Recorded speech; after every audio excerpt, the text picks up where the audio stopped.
ini adalah perhatian internasional yang sangat serius, karena untuk pertama kalinya selama masa reformasi, pemilu Indonesia diragukan integritasnya, diragukan kredibilitasnya oleh masyarakat dunia, dan tidak main-main, ini oleh Perserikatan Bangsa-Bangsa, khususnya Komite HAM PBB. Pelaksanaan pemilihan presiden tahun 2024 mendapat sorotan dunia internasional. Bahkan, Komite HAM PBB meragukan kredibilitas Pilpres 2024 terkait adanya campur tangan dari Presiden Jokowi dalam pemenangan Gibran. Karena itu, Koalisi Masyarakat Sipil mendatangi Mahkamah Konstitusi untuk memanggil Presiden Jokowi dan para pejabat lainnya. Permintaan itu disampaikan melalui surat yang ditandatangani oleh para tokoh hukum, akademisi dan aktivis HAM. Para tokoh yang tergabung dalam Koalisi Masyarakat Sipil untuk Demokrasi dan Anti Korupsi ini, antara lain Bushro Mukodas, Usman Hamid, Denny Indrayana, Ferry Amsari, Danang Widoyoko, Saud Situmorang, Abraham Samad dan sejumlah tokoh organisasi. Mereka berharap Jokowi dan para pembantunya juga dipanggil dalam sidang sengketa pemilu di Mahkamah Konstitusi.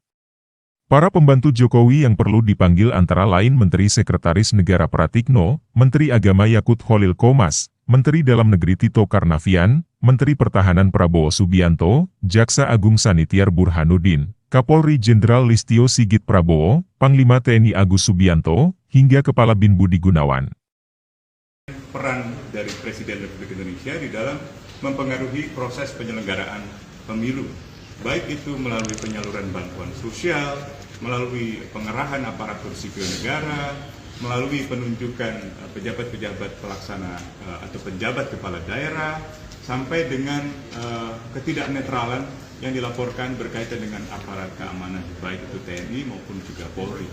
Nah, banyak sekali pernyataan-pernyataan dari setidaknya 8 menteri yang tadi kami sebutkan, yang sangat berhubungan dengan bagaimana proses penyelenggaraan pemilu dipengaruhi sehingga bisa menguntungkan pasangan calon tertentu saja, dalam hal ini pasangan 02. Bahkan di dalam surat kami sampaikan sebenarnya proses keterlibatan Presiden juga harus didalami berkaitan dengan dimulainya pendaftaran pencalonan Wakil Presiden dan Presiden di KPU, yang juga sangat berhubungan dengan putusan MK nomor 90 berkaitan dengan perubahan syarat minimum untuk usia bagi calon Wakil Presiden dan Presiden.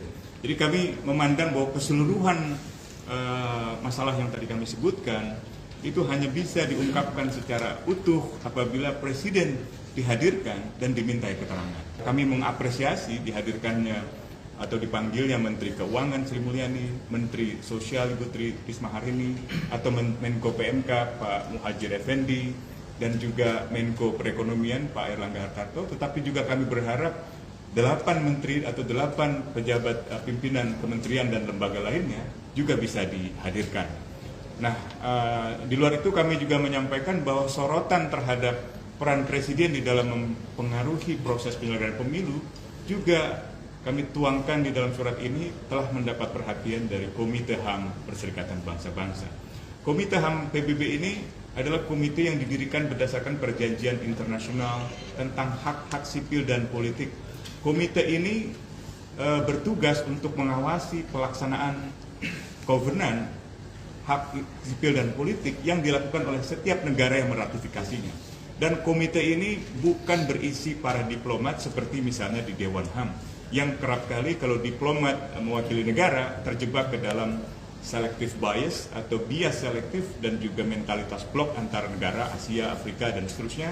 Tetapi Komite HAM ini adalah komite yang terdiri dari para ahli yang sangat independen, dipilih secara demokratis oleh banyak negara, dan memiliki mandat yang sangat independen, sehingga pertanyaan-pertanyaan mereka kepada diplomat Indonesia tentang laporan bahwa Presiden telah mempengaruhi proses penyelenggaraan pemilu secara tidak semestinya, bahkan mereka menggunakan istilah korupsi dan pengaruh yang tidak semestinya dilakukan oleh seorang Presiden dalam meloloskan putranya sendiri untuk bisa menduduki jabatan puncak. Jadi ini adalah perhatian internasional yang sangat serius, karena untuk pertama kalinya selama masa reformasi, pemilu Indonesia diragukan integritasnya, diragukan kredibilitasnya oleh masyarakat dunia dan tidak main-main, ini oleh Perserikatan Bangsa-Bangsa, khususnya Komite HAM PBB. Jadi ini adalah hal yang kami pandang telah mencoreng wajah demokrasi Indonesia, karena setiap pemilu 99, 2004, 2009, 2014, 2019, pemilu Indonesia selalu dipuji oleh dunia, oleh kalangan diplomatik di dunia, oleh Perserikatan Bangsa-Bangsa sebagai pemilu yang demokratis, pemilu yang bebas, jujur, dan adil, dan pemilu yang berintegritas. Nah, baru tahun ini, baru pemilu 2024 inilah pemilu Indonesia itu memunculkan keraguan dari masyarakat internasional. Karena itu kami sangat berharap Mahkamah Konstitusi, para majelis hakim yang kami muliakan, dapat mempertimbangkan usulan kami, permohonan kami untuk menghadirkan dan meminta keterangan dari Presiden Joko Widodo dan 8 pimpinan kementerian serta lembaga lain. 8 menteri itu masuk dengan 4 nama yang bakal dipanggil besok. Tidak, atau ada baru lagi? Itu di luar dari 4 nama tersebut. Selain tentu Pak Presiden kita minta untuk bisa dihadirkan, juga di sini ada Menteri Agama Yakut Khalil Qomas. Kemudian ada Menteri Dalam Negeri Tito Karnavian. Lalu ada Jaksa Agung Burhanuddin, Kapolri Listio Sigit Prabowo, kemudian Menteri Pertahanan Prabowo Subianto, lalu Panglima TNI Agus Subianto, dan Kepala BIN Budi Gunawan. Termasuk yang 4 nama itu adalah Menteri Perekonomian Erlangga, kemudian Menteri Keuangan Sri Mulyani, Menteri Sosial Tri Risma Maharani, dan Menteri Koordinator PMK Pak Muhajir Effendi. Nama-nama kayak Menteri Agama, Jaksa Agung, konteksnya diminta dipanggil tuh menurut teman-teman dalam hal apa? Kalau kami melihat ya, menyimak pemberitaan-pemberitaan yang lalu bahwa Menteri Agama juga ditarget. Informasi kami dapat ditarget oleh Presiden untuk bisa memenangkan suara 02 melalui Kementerian Agama sampai di wilayah sampai tingkat KUA. Ya, itu yang perlu dikonfirmasi dan saya kira perlu didengar keterangan dari Pak Menteri Agama ini. Jaksa Agung saya kira sangat penting untuk dihadirkan dan dimintai keterangan, karena di dalam proses penyelenggaraan pemilu juga ada sejumlah proses hukum yang dilakukan oleh pihak Kejaksaan Agung yang sangat kental dengan nuansa politis. Terutama misalnya pemeriksaan terhadap Ketua Umum Partai Golkar yang juga Menko Perekonomian Erlangga Hartarto, sampai dengan pemeriksaan menteri lainnya. Dan kami berharap bahwa peran dari Kejaksaan Agung atau peran dari Jaksa Agung dapat didalami, didengarkan di dalam persidangan Mahkamah Konstitusi untuk menjelaskan secara lebih utuh bagaimana sebenarnya proses penyelenggaraan pemilu 2024 itu dipengaruhi oleh kebijakan-kebijakan Presiden, terutama kalau dalam kaitan dengan Kejaksaan Agung, dengan menggunakan instrumen hukum, instrumen penegak hukum untuk mengendalikan misalnya oposisi atau mengendalikan dinamika oposisi dan aliansi atau koalisi di dalam persiapan menuju penyelenggaraan pemilihan umum 2024.